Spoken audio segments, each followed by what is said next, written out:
আলেমকে শুধুমাত্র হক কথা, কোরআন হাদিস ভিত্তিক হক কথা বলার কারণে জেলে ভরা হয়েছে, এটা বলার অধিকার আমরা রাখি কি রাখি না?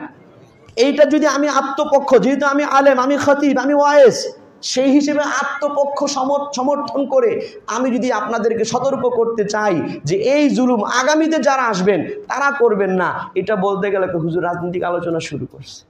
তার মানে হুজুরের আত্মপক্ষ সমর্থন করারও কি নাই, অধিকার নাই। জোরে বলেন, এটাই কি বাংলাদেশ, স্বাধীন বাংলাদেশ? এটার নাম স্বাধীন বাংলাদেশ? স্বাধীন বাংলাদেশ মানে হচ্ছে একজন ওলামায়ে কেরাম স্বাধীনভাবে কথা বলার অধিকার থাকবে। আপনারাই যদি এই সুযোগ করে দেন, এই সুযোগ আপনারাই সাধারণ মুসল্লি যারা আছেন তারাই করতে পারবেন। জোরে বলেন ঠিক কিনা? তাইলে এই দেশের রাজনীতিবিদ তিনি অপকর্ম করার আগে ভাববো, যদি আমি একটা অপকর্ম করি হুজুরি কিন্তু আগামী শুক্রবারে কইলেন। জোরে বলেন, এই ভয় কাজ করবে কি করবে না? সে যেই দলেরই হোক। তাইলে ওলামায়ে কেরামকে যদি আপনারা স্বাধীন রাখেন কোরআন হাদিস ভিত্তিক আলোচনা করার জন্য, এটার সুফল আপনারাই পাবেন। জোরে বলেন ঠিক কিনা? আপনারা কেউ মিথ্যা মামলা দ্বারা হয়রানির শিকার হবেন না। আপনাদের কারো বাড়িঘর কেউ আগুনে জ্বালানোর আগে চিন্তা করবে এটার বিরুদ্ধে হুজুরে জুমায় বলবে। আপনাদের কাউকে মিথ্যা মামলা দেওয়ার আগে চিন্তা করবে হুজুরে কিন্তু এটার বিরুদ্ধে কি বলবে, জুমায় বলবে। এই যে এই পরিবেশ যদি তৈরি করতে পারেন, ইমামদেরকে এই স্বাধীনতা যদি আপনারা অর্জন করে দিতে পারেন, এটার সুফল আপনারাই পাবেন। জোরে বলেন ঠিক কিনা? আর ইমাম সাহেবরা অনেক সময় রিস্ক নিয়ে বলে, কেউ মামলা খায়, কেউ গুম হয়, গুম হয়েছে কি হয়েছে না, আয়না ঘর থেকে বহু ওলামায়ে কেরাম বের হয়েছে কি হয়েছে না। এখন তো গতকালকে ডিবি কার্যালয়েও একটা গোপন আয়না ঘর পাওয়া গেছে, এবং সেই আয়না ঘরে যখন ওলামায়ে কেরাম আবেদন করেছেন যে তালাশ করা হোক কোনো বন্দি এখনো বন্দি আছে কিনা, যেহেতু কার্যক্রম বন্ধ, না খেয়ে মারা যেতে পারে, তো সেখানে তালাশ করে দেখা গেছে এক রুমে একটা পায়জামা পাওয়া গেছে, একটা কোরআন পাওয়া গেছে, আর একটা হানাফি মাযহাবের ফতুয়ার কিতাব, ফতুয়ায়ে শামী রদ্দুল মুহতার পাওয়া গেছে। বোঝা গেল এই টর্চার সেলে এই গোপন আয়না ঘরে একজন আলেমকে জালেমরা বন্দি করে রেখেছিল। জোরে বলেন ঠিক কিনা? এগুলো বলার অধিকার আমরা রাখি কি রাখি না? আমরা গত জুমায় আলোচনা করেছিলাম আপনাদেরকে যে এরকম বহু জুলুম ওলামায়ে কেরামের উপরে হয়েছে। আমি আজকে বলার উদ্দেশ্য হইল এই ঘটনা থেকে আপনারা শিক্ষা নেন। আপনারা মনে করেন না যে ছাত্ররা অনেক কিছু করে ফেলছে। এই ছাত্র আন্দোলন তো নিরাপদ সড়ক আন্দোলনের সময় হয়েছিল কি হয়েছিল না? ছাত্ররা তখন কিছু করতে পারে না, বুলেটের আঘায় ছাত্ররা পিছপা হয়ে গেছে। জোরে বলেন ঠিক কিনা? এটা হচ্ছে আল্লাহ পাক করেছেন। কে করেছেন বলেন? আল্লাহ পাক করেছেন। আল্লাহ পাক জুলুম সহ্য করেন, দেখেন, তাকে টাইম দেন, সুযোগ দেন, কিন্তু আল্লাহ পাক যখন ধরেন তখন মহা শক্তিমান ক্ষমতাধর কারো সেই ক্ষমতা থাকে না, টিকে না। জোরে বলেন ঠিক কিনা? আমরা ভবিষ্যতে যারা ক্ষমতায় আসার স্বপ্ন দেখতেছি তাদের জন্য শিক্ষা আছে। জোরে বলেন ঠিক কিনা? যে আমরাও যদি আবার আইসা সেই জুলুমের রাজনীতি শুরু করি, আমরাও যদি আইসা সেই দুর্নীতির রাজনীতি শুরু করি, আমরাও যদি আইসা দেশের টাকা বিদেশে পাচার করার রাজনীতি শুরু করি, হিসাব চলে আসছে কিনা 16 বছরে কত টাকা দেশের বাইরে পাচার হয়েছে। আমাদের দেশের প্রবাসী ভাইয়েরা রাত্র দিন পরিশ্রম করে রেমিটেন্স পাঠায়, আর ওনারা একদিকে বাহিরের টাকা বাংলাদেশে আসে, আরেকদিকে এই দুর্নীতিবাজ নেতারা বাহিরে পাঠায়া দেয়। লাভ কি হইল বলেন? একটা দেশের উন্নতির মাপকাঠি হচ্ছে বৈদেশিক মুদ্রার আমদানি। আপনি দেশের ভিতরে ব্যবসা বাণিজ্য কইরা একজনে কোটিপতি হয়ে গেলেন, আরেকজনের টাকা গেল, আরেকজনে লাভ পাইলো, এটার দ্বারা দেশের কোনো উন্নয়ন না, আপনার ব্যক্তির উন্নয়ন। হ্যাঁ, যখন কারো মাধ্যমে বৈদেশিক মুদ্রা আসে, এই জন্য গার্মেন্টস ফ্যাক্টরিতে যে ভাইরা কাজ করে এরাও এই দেশের জন্য যোদ্ধা। জোরে বলেন ঠিক কিনা? কারণ গার্মেন্টস ফ্যাক্টরির আয়টা বিদেশের সাথে। জোরে বলেন ঠিক কিনা? এটার দ্বারাও বিদেশি আমদানি হয়।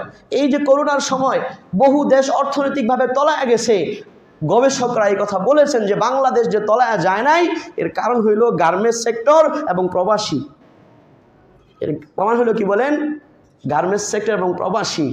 আর আমরা যাদেরকে ভোট দিয়ে নেতা বানাই, ওনারা দুর্নীতি কইরা একদিক থেকে ওনারা বাহিরের মুদ্রা আমদানি করতেছেন, আর ওনারা ওনাদের জন্য পাচার কইরা আখের গুছাইতেছেন। না,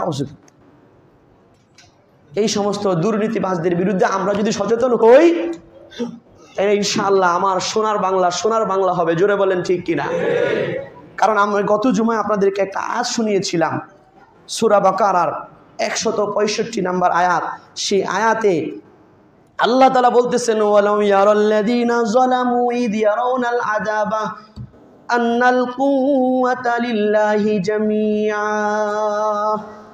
আল্লাহ পাক বলতেছেন যারা নাকি জালেম, মানুষের উপরে ক্ষমতা পায়া, অর্থ সম্পদ পায়া জুলুম করে, তারা যখন অন্য জালেমদের উপরে আল্লাহর আযাব দেখে, অন্য জালেমদের উপরে আল্লাহর আযাব দেখা যদি ওই সমস্ত জালেমরা সতর্ক হয়ে যাইত, যদি তারা এই কথা বুঝা নিত আন্নাল কুওয়াতা লিল্লাহি জামিআ, যে সমস্ত শক্তির উৎস হইল কে?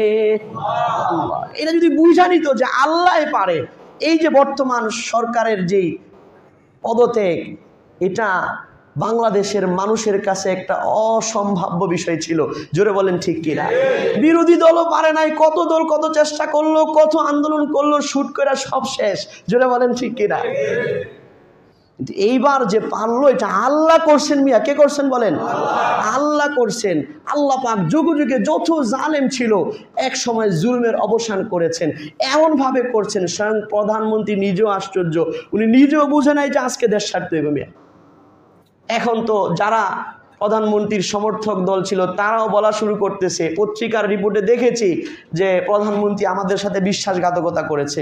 কোনো যদি দেশ ছাইরা পলাইতে নই তাহলে আমাদেরকে ছাত্রদের মুখোমুখি কেন করলেন? কিছু মন্ত্রীরা ছাত্রদের বিরুদ্ধে হুমকি দামকে অনেক কিছু বলছে না, ওনাদেরকে বিপদে ফেলাই হয়ে গেছে। কথা বুঝতেছেন? এই জন্যই বলি আপনি দলান্ধ হয়েন না। আপনি যার দলান্ধতাই করেন, কেউ আপনার দুনিয়াতেও আপনার বিপদের সঙ্গী হবে না, আখেরাতে তো চিনবেই না, আখেরাতে তো চিনবেই না। এখন আওয়ামী লীগের এমপি মন্ত্রীরাই বলতেছে যে আমাদের সাথে বিশ্বাসঘাতকতা করছে উনি, আমাদেরকে কেন জানায়া যায় নাই, আমাদেরকে কেন বললো না 2 দিন আগে? সময় তো পান নাই, উনি তো সময় চাইছেন সেনাবাহিনীর কাছে, সেনাবাহিনী বলছে 45 মিনিট সময় দিলাম। কইছে 2 দিন সময় দেন আমার নেতা কর্মীরা যেন নিরাপদে যেতে পারে। কইছে না 45 মিনিট সময়। তাহলে এতদিন কার পক্ষপাতিত্ব করলেন? কার পক্ষপাতিত্ব কইরা হুজুরের গলা টিপা ধরলেন বলেন? আজকে কোথায়? আমি ভবিষ্যতের বিষয় চিন্তা করতেছি না, আমি বলছি বর্তমান প্রেক্ষাপটে কিছু বিষয়ে বোঝার, কিছু বিষয়ে ভাবার, এটাই আজকে আলোচনার বিষয়। আপনারা যেন বিষয়গুলো ভাবেন, চিন্তা করেন যে কার পক্ষে কাজ কইরা কাকে কষ্ট দিলাম। আমাদের সমাজের মানুষ তো ইমাম সাহেব আমার দ্বারা কষ্ট পাইলো, এটার কোনো ডোন্ট কেয়ার। হ্যাঁ, ইমাম সাহেব 1000 মুসল্লির কার দিলে যেন কষ্ট না হয় এটা ওনার সতর্ক থাকতে হবে।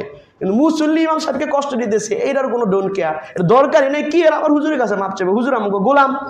জোরে বলেন ঠিক কিনা? মনের ভাবটা এরকম না, হুজুর আমার কথার দ্বারা কষ্ট পাইছে, এটা দিলে ব্যথায় আসে না। আমরা কথা বলার আগে ভাবতে হয়, হ্যাঁ হুজুর আপনি সবার ইমাম, সবার ইমাম আপনি, আপনি সবার, কারো দিলে যেন কষ্ট না পায় এরকম কথা বলবেন, কারো দিলে কষ্ট দিয়া কথা বলেন কেন? হুজুর আপনি সমান ইমাম, আপনি নিরপেক্ষ থাকবেন, অথচ অন্য কোনো চাকরির ক্ষেত্রে এই কথা বলে না। উদাহরণস্বরূপ একজন স্কুলের বা কলেজের শিক্ষক, সে আওয়ামী লীগের সন্তানেরও শিক্ষক। জোরে বলেন ঠিক কিনা? বিএনপির সন্তানেরও শিক্ষক। জোরে বলেন ঠিক কিনা? জামাতের সন্তানেরও শিক্ষক। জোরে বলেন ঠিক কিনা? চরমনাইয়ের সন্তানেরও শিক্ষক। জোরে বলেন ঠিক কিনা? একজন শিক্ষক সে সমাজের সব শ্রেণীর মানুষের সন্তানের শিক্ষক। সেই শিক্ষক এই কথা চিন্তাও করে না, ওই শিক্ষকের ব্যাপারে এই কথা কেউ বলেও না যে আপনি কিন্তু সবার শিক্ষক, আপনি কিন্তু কোনো দল করতে পারবেন না। হুজুর যেহেতু সবার ইমাম, হুজুর আত্মপক্ষ সমর্পণ কইরাও কোনো জুলুমের বিরুদ্ধে বলতে পারবো না। এটা আবার হুজুরের ক্ষেত্রে কি আছে? ঠিক আছে। এটা কি নীতি হইল না দুর্নীতি হইল বলেন? এটা কি নীতিবানদের কথা না দুর্নীতিবানদের কথা? আল্লাহ তাআলা আমাদেরকে বুঝার তৌফিক দান করে। আল্লাহ তাআলা আমাদেরকে আর ব্যাখ্যা বিশ্লেষণ করলাম না। আমি বলছিলাম অনেকে কষ্ট পাবেন, হক কথা কিছু বললে কষ্ট পাবেন। আমি কষ্ট দেওয়ার জন্য বলছি না, আমি বুঝানোর জন্য বলছি। কিসের জন্য বলছি বলেন? বুঝানোর জন্য। আপনি ঠান্ডা মাথায় বালিশে মাথা রাইখা চিন্তা করেন, আপনি কার জন্য খেটেছেন, কার জন্য কথা বলেছেন। দুঃখ জয়, এই জন্য বলতেছি সত্য মিথ্যা জানি না। কানে এরকমও আসছে, কানে এরকমও আসছে, আমি সহ আরেক ইমামের লিস্টি হয়ে গেছে যে আগামী যে কোনো উপলক্ষ আসলে আমাদের নামে মামলা দিয়ে দিবে। ওরা আবার আরেকজনও কয় ওনারা দিছেন, তাহলে জুবাইর সাহেবরে দেন না কেন? উনি তো আরো কঠিন কথা কয়। এই ধরনের কথা আমাদের কানে আসছে, সত্য মিথ্যা জানি না। কথা বুঝতেছেন? এইলে বলেন আমরা কাদের জন্য এখানে ইমামতি করি? আমাদের মুসল্লিরা আমাদেরকে মামলা দেওয়ার কি করে বলেন? ষড়যন্ত্র করে। আল্লাহ পাক সেই ষড়যন্ত্র নস্যাৎ করে দিচ্ছেন কি দিচ্ছেন না? ভবিষ্যতে আবার কেউ পায় কি পায় না সেটার কোনো পরোয়া কইরা কথা বলতাছি না, এটা মাথায় রাখেন যে হুজুর আপনি কি একেবারে নিরাপদ হয়ে গেছেন? না না, আমরা স্বাধীন হয়ে, দেশ স্বাধীন হইলো, ইমামরা স্বাধীন হয় নাই। জোরে বলেন ঠিক কিনা? আমরা চাই আগামীর বাংলাদেশে যেন আপনারা ইমামদেরকে পরিপূর্ণ স্বাধীনতা দেন। আজকের আলোচনার উদ্দেশ্য এটা। দিবেন তো ইনশাআল্লাহ? স্বাধীনভাবে কথা বলতে দিবেন তো? নাকি করবেন হুজুরে আজকে কি আলোচনা করলো, এই হুজুরের পিছনে নামাজ পড়বো না? কেডা কেডা আছেন? নামাজ পড়বেন কারা কারা? হাত তুলেন। কারা কারা হাত তুলেন, আমি দেখি একটু। আপনাদের দিকে হাসলেও তো মজা লাগে। মাশাআল্লাহ, সবাই নামাজ পড়বেন। আল্লাহ তাআলা তৌফিক দান করে। মুআজ্জাজ মুহতারাম, সম্মানিত ধর্মপ্রাণ মুসল্লিয়ানে কেরাম, মহান আল্লাহ পাকের দরবারে আলিশানে অগণিত লক্ষ কোটি শুকরিয়া যে আল্লাহ পাক অত্যন্ত ভালোবেসে, অত্যন্ত মোহাব্বত করে আমাদেরকে পবিত্র জুমার নামাজের দিন আগে আগে মসজিদে আসার, বসার, দ্বীনের কিছু গুরুত্বপূর্ণ কথা শোনার জন্য তৌফিক দান করেছেন। এজন্য দিল থেকে শুকরিয়া তান বলি আলহামদুলিল্লাহ। আমরা গত জুমায় আলোচনা শুনেছিলাম জালেম ইয়াজিদ কর্তৃক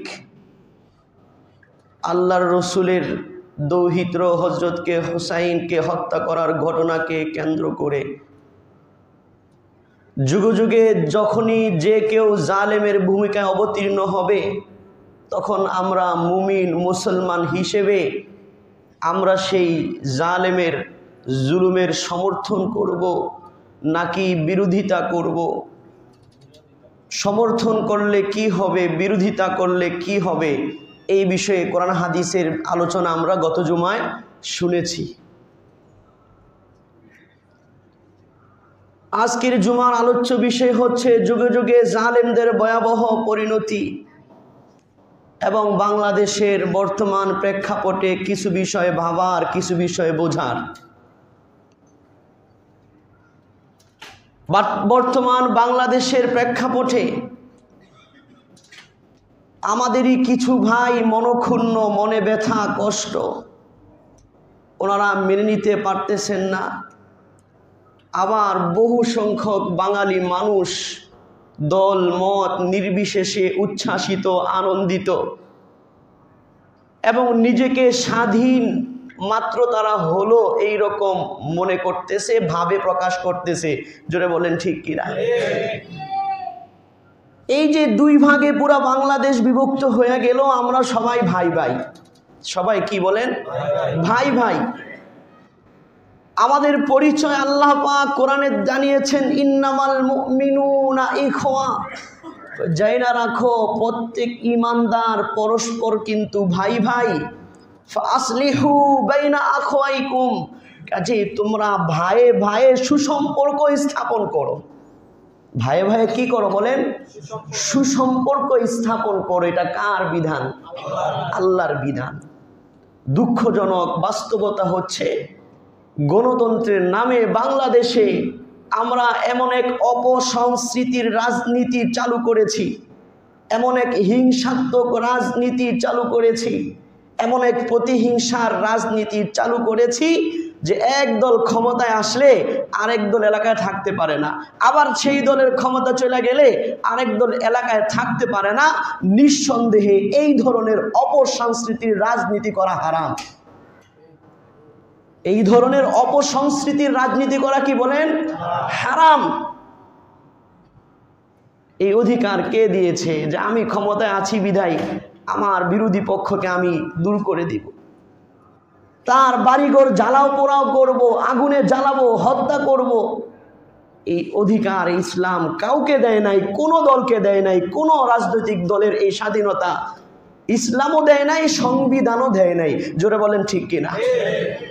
যারা করতেছে তারা সংবিধানকে বাদ দিয়ে, অতীতেও যারা করেছে তারাও সংবিধানের কথা মুখে ভুলে আওড়িয়ে তারা তলে তলে সংবিধানকে ভঙ্গ করেছে। আইনের ফাঁক ফুকুর দিয়ে মানুষের উপরে জুলুম করেছে। এখনো যারা মনে করতেছে যে আমরা ক্ষমতায় মনে হয় চলে আসছি, কাজেই যারা আমাদের বিরোধী ছিল, ধর তার ব্যবসায়িক প্রতিষ্ঠান আগুন দিয়া জ্বালায়া দে, তার বিরুদ্ধে তার বাড়িঘর পোড়ায়া দে, এই যে এই মন মানসিকতা, এই দুটোটাই রাষ্ট্রবিরোধী মন মানসিকতা, ইসলাম বিরোধী মন মানসিকতা। জোরে বলেন ঠিক কিনা? আমরা চাই এই দেশে একটা শান্তিময় সুখময় জীবন হোক। আমাদের যেই তরুণ প্রজন্মরা জীবন দিয়েছে, মাত্র ফুটন্ত ফুল, কোন রাজনৈতিক দলের ব্যানারে তারা এই আন্দোলন করে নাই, নিজেদের অধিকার আদায়ের জন্য আন্দোলন করেছে।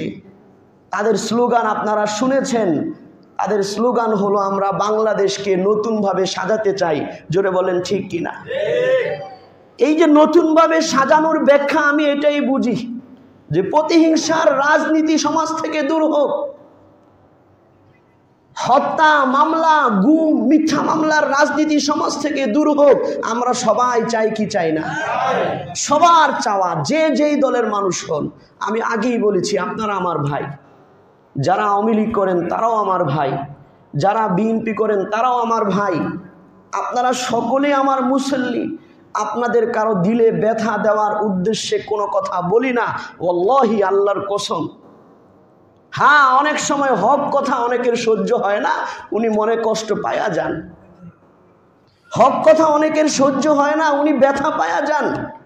আমরা আল্লাহি বলতে পারি যে কারো দিলে ব্যথা দেওয়ার নিয়তে কথা বলি না। হক কথা বলতে গিয়ে কারো কাছে খারাপ হয়ে যায়। স্বয়ং আল্লাহর রসুল সাল্লাল্লাহু আলাইহি ওয়াসাল্লামও সবার কাছে ভালো ছিলেন না। জোরে বলেন ঠিক কিনা? আল্লাহর রসুলের চাইতে উত্তম চরিত্রবান, আল্লাহর রসুলের চাইতে সত্য কথা বলনেওয়ালা, আল্লাহর রসুলের চাইতে উত্তম আখলাকওয়ালা আর কে ছিল? তারপরেও কিন্তু আবু জাহেলরা আল্লাহ রসুলকে শত্রু বানাইছে। তারপরেও কিন্তু আবু জাহেলরা আল্লাহ রসুলের ক্ষতি করতে চাইছে, চেষ্টা করছে, ক্ষতি করছে। জোরে বলেন ঠিক কিনা? তার মানে বোঝা গেল যে আমরা ইমামরা আছি এমন এক ভূমিকায়, সবার মন খুশি করা সম্ভব না, সবার মনকে খুশি করে কথা বলা সম্ভব না।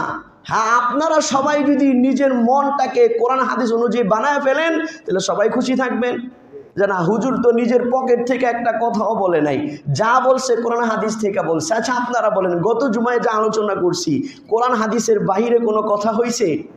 আপনারা বলেন হয়েছে? সবাই আওয়াজ দিয়ে, নাকি এখনো ভয় পান মামলার?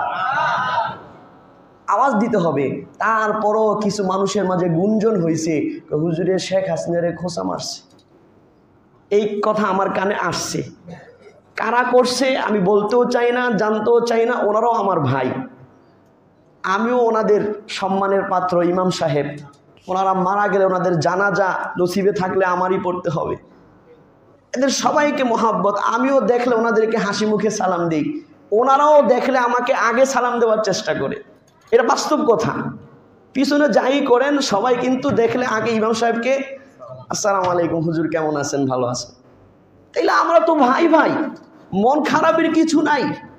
কিন্তু বলতে চাচ্ছিলাম, এই যে মিথ্যা, হত্যা, মারামারি, হানাহানি, বিরোধী দলকে মামলা দিয়ে দমন করে দেওয়া, যখন যার ক্ষমতা, অন্য দলের উপর অত্যাচার করা, এটা আমরা কেউ চাই না। জোরে বলেন ঠিক কিনা? এই অপরাজনীতি আমরা কেউ পছন্দ করি না। আমরাও সেই কথাই বলি যে অপরাজনীতি করেন না। আমাদের ইমামদের গলা তো আপনারা এমনভাবে চিপা ধরছেন, আমাদের বাক স্বাধীনতা এমনভাবে বিগত সরকার আমলে নষ্ট করা হয়েছে, যেটা বললাম কিছু কথা, হক কথা বললে অনেকের মনে খারাপ লাগবে, কিন্তু আপনাদের দিলে ব্যথা দেওয়ার জন্য বলছি না। বাস্তবতা, ওই যে বললাম কিছু বিষয় জানার, কিছু বিষয় বোঝার জন্য বলছি। আমাদের বাক স্বাধীনতা কেমনভাবে নষ্ট করা হয়েছিল? আমাদের বাক স্বাধীনতার নষ্ট করার এক নাম্বার স্লোগান হইল, হুজুর রাজনৈতিক আলোচনা করবেন না। আছে না নাই? আমাদের ওয়াজ মাহফিলগুলোতে প্রতি বছর বাধার সম্মুখীন হইতেন ওলামায়ে কেরাম। স্লোগান একটাই, হুজুর রাজনৈতিক আলোচনা করবেন না। হুজুর কেন রাজনৈতিক আলোচনা করবে? জোরে বলেন ঠিক কিনা? এই স্লোগানগুলো ছিল আমরা চাই আগামীর বাংলাদেশে যেন এই ধরনের ভুয়া স্লোগান না থাকে। জোরে বলেন ঠিক কিনা? আগামীতে যারা ক্ষমতায় আসবেন বা আসার স্বপ্ন দেখছেন, আপনাদের জন্য বর্তমান বাংলাদেশের ঘটে যাওয়া আশ্চর্যজনক ঘটনার মধ্যে শিক্ষা আছে না নাই? আপনারাও যদি আবার এই জুলুমের রাজনীতি শুরু করেন, হত্যা, ঘুম আর খুনের রাজনীতি শুরু করেন, আপনাদের পরিণতিও এই দেশের তরুণরা সেটাই করবে যেটা বর্তমানে হয়েছে। জোরে বলেন ঠিক কিনা? আমরা চাই এই রকম কিছু তরুণ হোক যারা দলান্ধ নয়, যারা আমার বাবা যেহেতু এই দল করছে সারা জীবন আমি এই দলই করে যাবো, আমার দাদা যেহেতু ওই দল করছে সারা জীবন আমি ওই দলই করে যাবো, হত্যা করুক, জুলুম করুক, গুম করুক, দল ছাড়তে রাজি না, এই রকম অন্ধ তরুণ প্রজন্ম আমরা চাই না, চাই না, চাই না। জোরে বলেন ঠিক কিনা? আমরা চাই সচেতন তরুণ প্রজন্ম, যেটার শিক্ষা আবু সাঈদরা দেখিয়েছে। আমরা চাই মুগ্ধদের মতো সচেতন প্রজন্ম, যারা পানি লাগবে পানি লাগবে বলে আমাদের কলিজার মধ্যে আগুন ধরাইছে। জোরে বলেন ঠিক কিনা? আমরা এমন একটা যুবক ভাইদেরকে বলতেছি, আপনারা এই সচেতন প্রজন্ম হন, অন্ধ দলান্ধ রাজনীতিতে জড়ায়েন না। যে কোনো দল হোক, আমাদের দেশের সিস্টেম হয়ে গেছে এরকম, বাস দলান্ধ তো দলান্ধ, আমার দল, আমার বাবা যেই দল করে গেছে, দাদা যেই দল করে গেছে, এই দল যা করুক এই দলের পক্ষে আমার স্লোগান দিতে হবে, এই দলের পক্ষে আমার বলতে হবে, এই দলের বিরোধী কথা যারই হোক, সেটা ইমাম সাহেব হোক, তার বিরুদ্ধে আমার ষড়যন্ত্র করতে হবে। এই যে একটা মন মানসিকতা, নিঃসন্দেহে এটা ধ্বংসাত্মক মন মানসিকতা। আপনার নিজের আখেরাতের জন্য ধ্বংসাত্মক, আপনার দুনিয়ার জন্য ধ্বংসাত্মক। যদি আমরা সচেতন নাগরিক পেয়ে যাই যারা দল আন্ধ না, তাহলে এই দেশের কোনো সরকার জনগণকে অবমূল্যায়িত করতো না। জোরে বলেন ঠিক কিনা? সরকার মনে করতো না যে পুলিশই আমার সব, প্রশাসনই আমার সব, জনগণের ভোটের আর দরকার নাই। এই মন মানসিকতা কোনো সরকারের হবে না যদি আমরা সচেতন হয়ে যাই। জোরে বলেন ঠিক কিনা? সরকার জনগণকে মূল্যায়ন করবে, ভয় পাবে যে আমি আমার 5 বছরে যদি জুলুম করি, অত্যাচার করি, দুর্নীতি করি, দেশের টাকা বাহিরে পাচার করি, তাহলে আমার এই জনগণ আগামীতে আমাকে ভোট দিবে না। এই ভয় প্রত্যেকটা সরকারের থাকতে হবে, তাইলেই আমরা গণতান্ত্রিক দেশ হিসেবে সফল দেশ হব। জোরে বলেন ঠিক কিনা? এখন সরকাররা মনে করে আমার অন্ধভক্ত তো কিছু আছেই, উনি নামাজি হইল, হাজি হইল, গাজী হইল, মসজিদের হুজুরে যদি আমার দুর্নীতির বিরুদ্ধে কয় উনি দাঁড়ায় যাইব। সরকারের এই আস্থা আছে, তাহলে সরকার আর জনগণের চ্যাটের মূল্যায়ন করবো নি মিয়া? বলেন করবে? আমরা জনগণ যদি সচেতন হয়ে যাই, সরকার মূল্যায়ন করতে বাধ্য। জোরে বলেন ঠিক কিনা?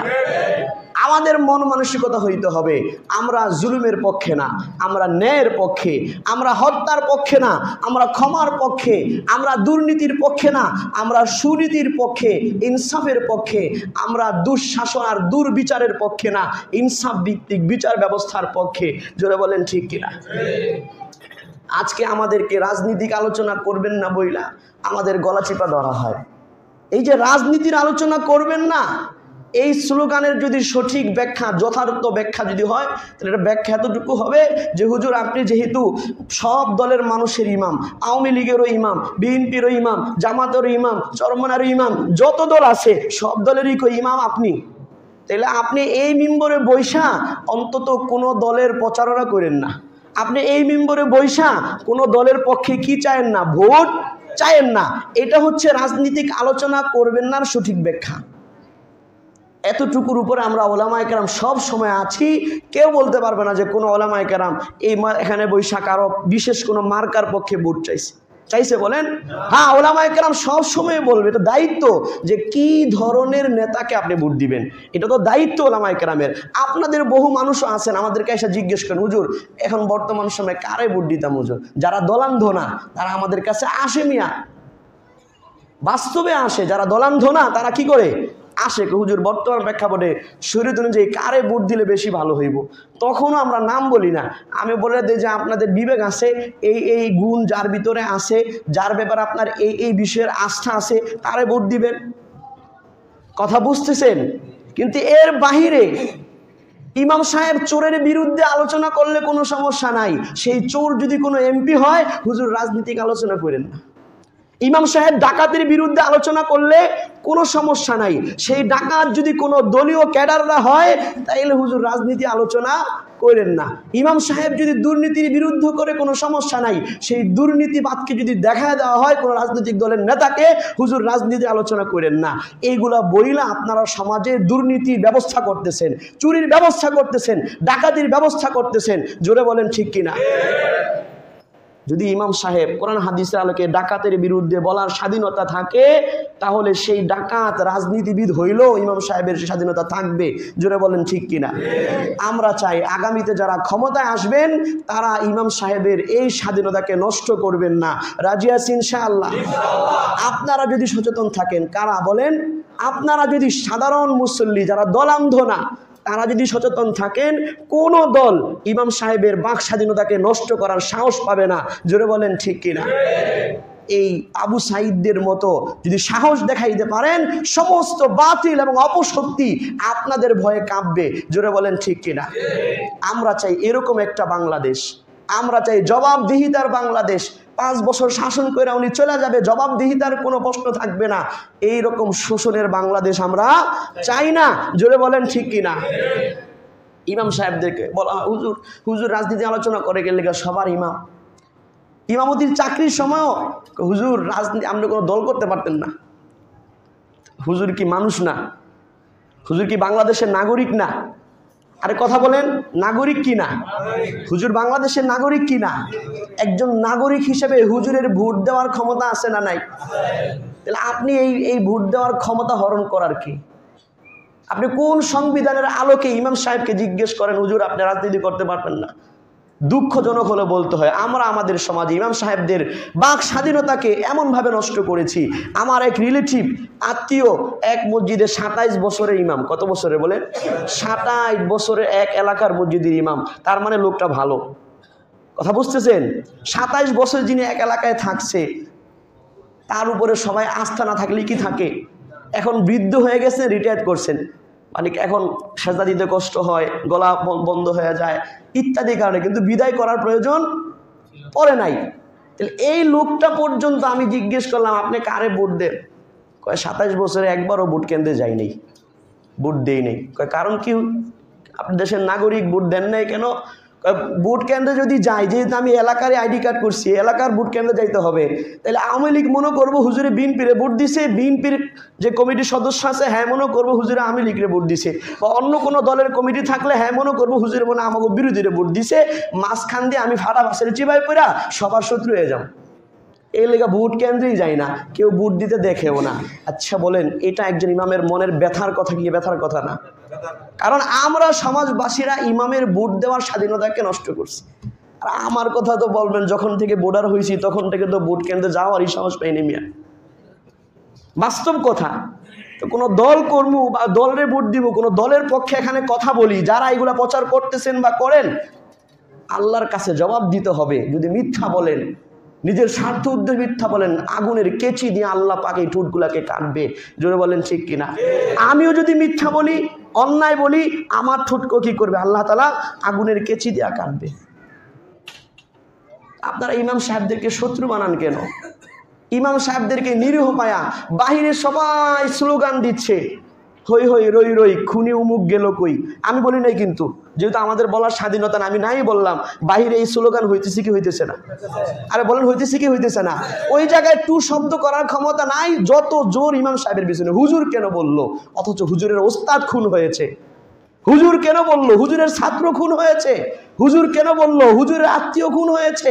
হুজুর কেন বললো? হুজুর আত্মপক্ষ সমর্থন করেও খুনি বলতে পারবে না। হুজুরের স্বাধীনতা আমরা কোথায় দিলাম বলেন? 2013 সালে হেফাজতের সময় আমাদের বহু বন্ধু বান্ধব ছাত্ররা খুন হয়েছে। এটা বলার অধিকার আমরা রাখি কি রাখি না? কথা বলেন, রাখি কি রাখি না? আমি যখন মাদারীনগর মাদ্রাসায় পড়ি, আপনারা জানেন 2013 সালে মাদারীনগর মাদ্রাসার পরিস্থিতি কি হয়েছিল। চতুর্দিক দিয়ে প্রশাসন ঢালাওভাবে গুলি করা শুরু করেছিল। পরের দিনও এখানে গুলাগুলি হয়েছে, মারামারি হয়েছে। আমরা এগুলো এখন বলতে পারি না। মানে আত্মপক্ষ সমর্থন করার স্বাধীনতা দিতে চান না। অন্যদের উপরে কি করছে এটা আমার বলার প্রয়োজন নাই। জনগণ বলছে, আমি তো আত্মপক্ষ সমর্থন করে বলতে পারি যে আমার উপরে এই জুলুমগুলো হয়েছে। বলতে পারি কি পারি না? এই অধিকার আছে না নাই? যদি না দেন বোঝা গেল আপনি মানুষ না, আপনার ভিতরে মানবতা নাই। আপনি ইমাম সাহেবকে নরম পায়া আর গাড়ি চেপে বসতে চাইতেছেন, অথচ আপনার সামনে স্লোগান দিতেছে হই হই রই রই। আপনি এখন ইমাম সাহেবে কেন করে এটা নিয়ে আসেন? আমি বলছি, আমার কথায় অনেকে মনক্ষুণ্ণ হবেন, কারণ আজকে আমার মাথায় গুম হওয়ারও ভয় নাই, মামলা খাওয়ারও ভয় নাই, চাকরি যাওয়ার ভয় আছে। আর চাকরির পরোয়া করে কোনো দিন কথা বলি নাই। কথা বুঝতেছেন? যথাসাধ্য চেষ্টা করি হক কথাগুলো বলার, কারণ এই হক কথা বলার আদেশ কে দিয়েছেন বলেন? রাজনীতিক আলোচনা করবেন না বলে আমাদের গলাকে চিপা ধরা হয়েছিল। আপনারা দেখেছেন, শুনেছেন 13 সনের যে আন্দোলন ছিল হেফাজতের, সেই আন্দোলন শাপলা চত্বর, শুধু হেফাজত না, সমস্ত সাধারণ মুসলমান সেই আন্দোলনে শরীক হয়েছিল। জোরে বলেন ঠিক কিনা? প্রত্যেকটা আন্দোলনের প্রত্যেকটা দাবি ছিল ধর্মভিত্তিক, কোরআন হাদিস ভিত্তিক দাবি, কোনো রাজনৈতিক দাবি সেখানে ছিল না। তারপরও গুলির মাধ্যমে সেই আন্দোলনকে দমন করা হয়েছে। জোরে বলেন ঠিক কিনা?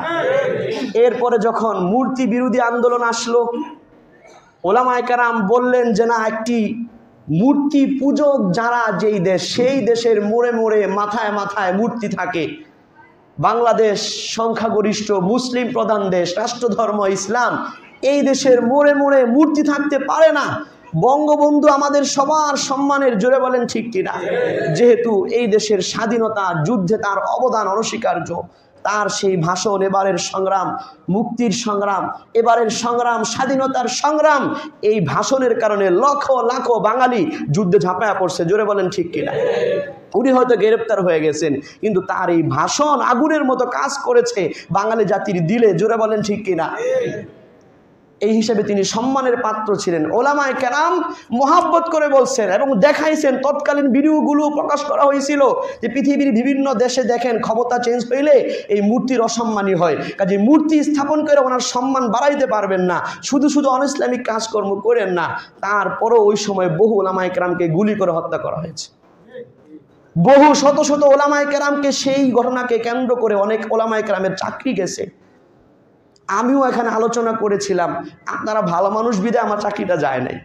সত্য কথা বলতেছি, আপনারা ভালো মানুষ বিদে আমার চাকরিটা কি করে নাই, যায় নাই। কিন্তু মূর্তির বিরুদ্ধে এখান থেকে আমরাও আওয়াজ দিয়েছিলাম কিনা? দিয়েছিলাম। আজকে দেখেন, গত এই সরকারের পতনের 2 দিন আগে আল্লামা মামুনুল হক সাহেব একটা পোস্ট দিয়েছেন, একটা ভিডিও শেয়ার করে, যে ভিডিওতে ছাত্ররা মূর্তি ভাঙতেছে, মূর্তির উপরে দাঁড়ায় কুড়াল দিয়ে গাড়ে কূপ দিতেছে, হাতে কূপ দিতেছে।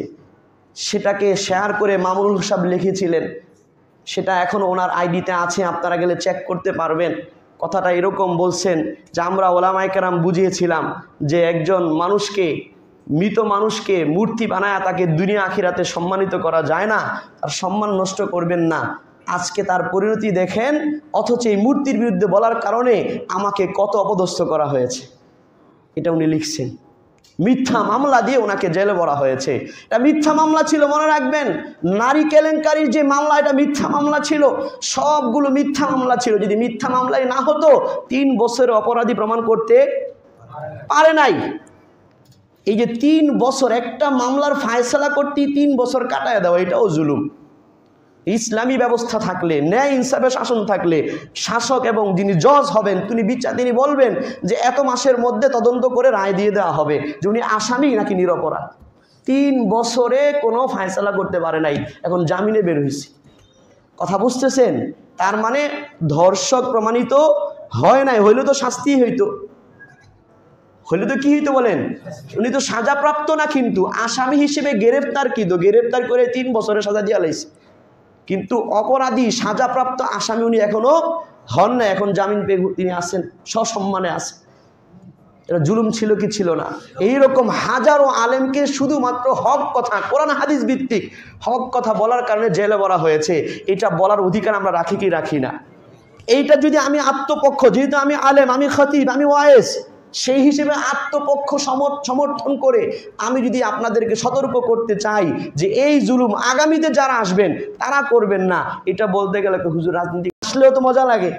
মাশাআল্লাহ, সবাই নামাজ পড়বেন, আল্লাহ তাআলা তৌফিক দান করে। আরেকটা বিষয় আমরা দেখতেছি, এক সময় যারা জুলুম করেছে, আপনি আইসাও এখন ক্ষমতায় আসে নাই, ভাঙচুর যে শুরু করতেছে, এটাও নিঃসন্দেহে জুলুম। পুলিশের উপর হামলা করতেছেন, খুন করতেছেন, নিঃসন্দেহে জুলুম। দেশের সম্পদ নষ্ট করতেছেন, নিঃসন্দেহে জুলুম। জোরে বলেন ঠিক কিনা? কিছু হুজুগে বাঙালি আছে, গণভবনের সব কিছু গনিমতের মাল হিসেবে নিয়ে যেতেছে, ফেসবুকে পোস্ট দিতেছে। এটা কি সরকারের বাবার? এটা জনগণের, দেশের সম্পদ। জোরে বলেন ঠিক কিনা? এক সরকার বিদায় হয়েছে, আরেক সরকার আসবে, সেই সরকার এগুলো কি করবে? ভোগ করবে। এটা কোনো বাপের, কারো বাপের না, দেশের সম্পদ। আপনি খুব ঝাড়তেছেন, দেশের সম্পদ নষ্ট করতেছেন, আপনিও তো জুলুম করতেছেন। তাহলে আপনি কাকে জালেম বইলা স্লোগান দিতেছেন? কাকে আপনি চোর বইলা স্লোগান দিতেছেন? আপনি তো সেই কাতারে চলে আসলেন। এগুলো বন্ধ করেন। একটা শান্তিময় সুখময় রাষ্ট্র হিসেবে আমাদের যারা অপরাধী, আইনানুগভাবে তাদের অপরাধের বিচার হবে। ডক্টর ইউনূস শপথের সময় কথা বলছে যে যারাই যেই সেক্টরের অপরাধী হোক, তাদের প্রত্যেক অপরাধীর কি হবে? বিচার হবে। তাহলে আপনি নিজের হাতে কেন আইন তুলে নিতেছেন? গণতান্ত্রিক রাষ্ট্রে নিজের হাতে বিচার করার কি নাই? অধিকার নাই। আপনি মামলা করেন, আইনের মাধ্যমে যান, বিচার করেন। আপনি কেন আরেকজনের বাড়িতে আগুন দেন? আপনি কেন আরেকজনকে ঘর ছাড়া করেন? তাহলে আপনি আর তারা বরাবরই তো হয়ে গেল। আমি বলছি না, জনগণ বলতেছে। একদল 16 বছর খাইছে, আরেক দল 16 বছরের ক্ষুধার্ত। হেরা কি করবো আলা কে জানে? বাস্তবতা কিনা?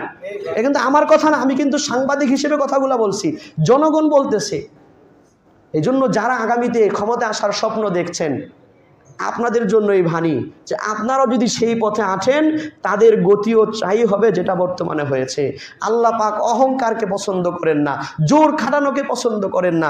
হাদিসে আল্লাহ রসুল বলছেন, বুখারী মুসলিমের হাদিস, আল্লাহ রসুল বলতেছেন, ওয়ালা তাবাগাদু ওয়ালা তাহাসাদু ওয়ালা তাদাবারু ওয়া কুনু ইবাদাল্লাহি ইখওয়ানা।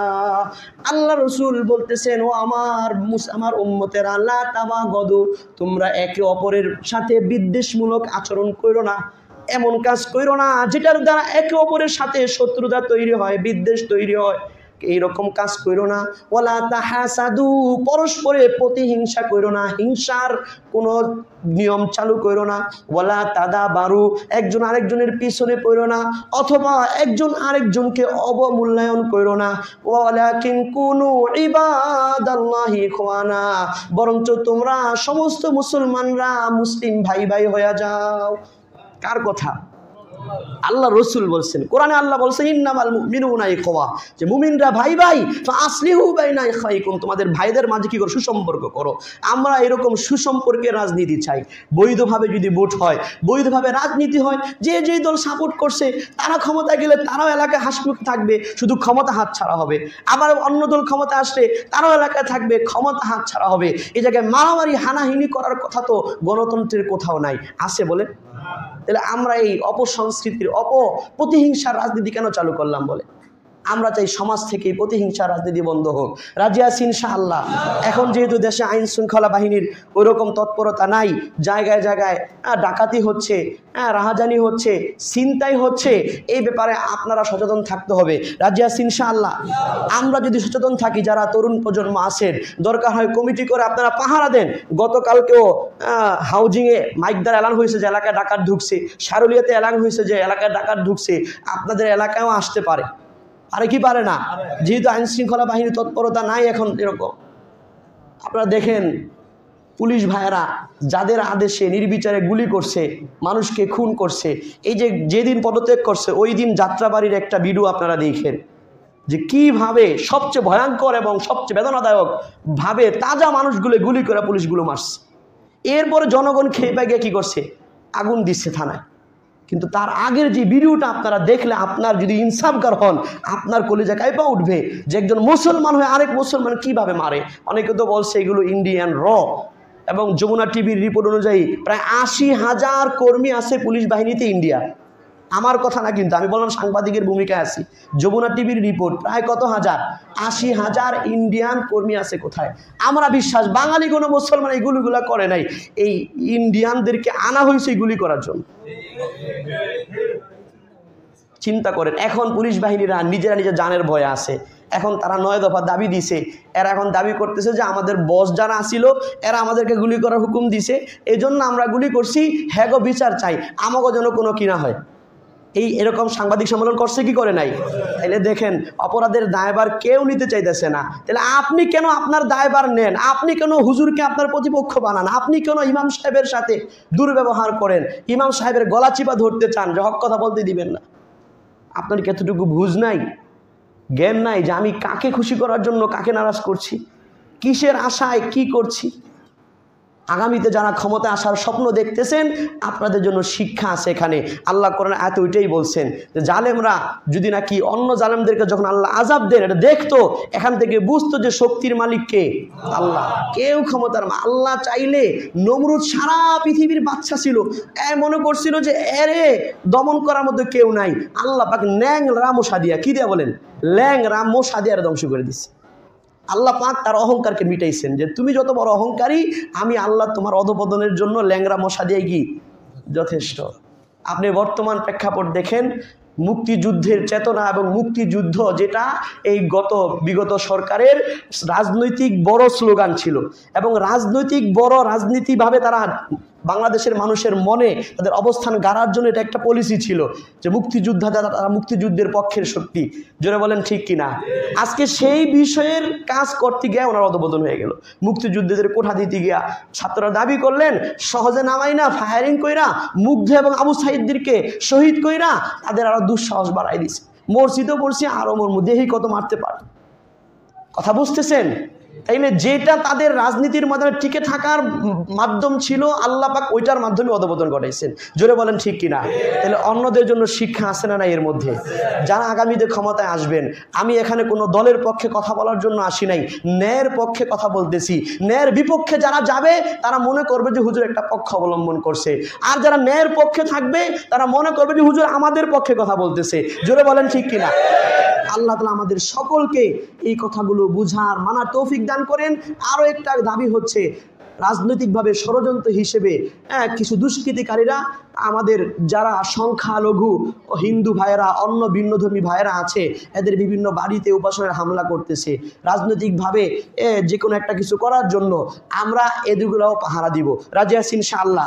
আমাদের পার্শ্ববর্তী কোনো হিন্দু ভাইকে জানায় দিব যে আপনারা আমাদের থেকে নিরাপদ। যে কোনো সমস্যা হলে আমাদেরকে জানাবেন, যে কোনো সমস্যা হইলে আপনারা আমাদের থেকে সাহায্য পাবেন ইনশাআল্লাহ। জানা দিতে পারবো তো ইনশাআল্লাহ। আমাদের ওলামায়ে কেরামের মাধ্যমে ইসলাম কখনো সংখ্যালঘুদেরকে অত্যাচার করা শিখায় নাই, সংখ্যালঘুদের মন্দির ভাঙা শিখায় নাই। যদি তাই হইতো তাহলে ভারতে মুসলমানরা 800 বছর রাজত্ব করছে, সেই 800 বছরের একটা পুরানো মন্দিরও ভারতে থাকতো না। জোরে বলেন ঠিক কিনা? শত শত বছরের পুরনো মন্দির এখনো ভারতে আছে না নাই? তার মানে মুসলিম শাসকরা জোরপূর্বক কারো মন্দির ভাঙে নাই। হ্যাঁ, এরকম হয়েছে পুরা ওই এলাকার সব হিন্দু মুসলমান হয়ে গেছে, নিজেরাই ভাঙা কি করে ফেলছে, মসজিদ বানাই দিছে, এরকম হয়েছে। কিন্তু জোর কইরা মুসলিম শাসকরা কোনো হিন্দুদের মন্দির ভাঙে নাই, এটা ইসলামের শিক্ষাও না। জোরে বলেন ঠিক কিনা? আল্লাহ পাক আমাদেরকে এই কথাগুলো বুঝার, মানার, আমল করার তৌফিক দান করেন। ওয়া আখিরি দাওয়ানা আলহামদুলিল্লাহি রাব্বিল আলামিন। আমরা যারা কবলা জুমা 4 রাকাত সুন্নত পড়ি নাই, তারা কবলা জুমা 4 রাকাত সুন্নত পড়লাম।